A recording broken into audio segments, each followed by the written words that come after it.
సాధించండి. ఇవన్నీ విన్న తర్వాత ఇక ప్రాణాలతో ఉండే హక్కు నాకెంత మాత్రము లేదు. ఇవాళే నేను తెలుసుకున్నాను, దాక్షాయణిగా గుర్తింపబడడం నా భార్య శాఖమని. నటించుకోవాలి నా శరీరం.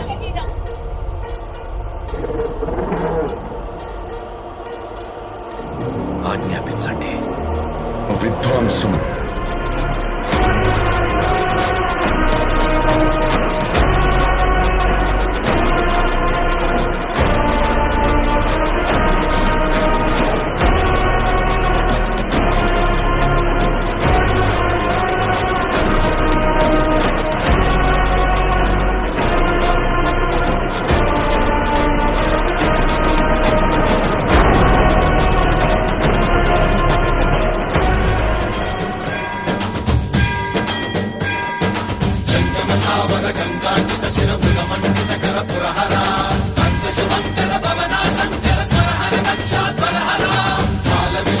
పాలిత జనగణ కాల కాల విశ్వేశ్వర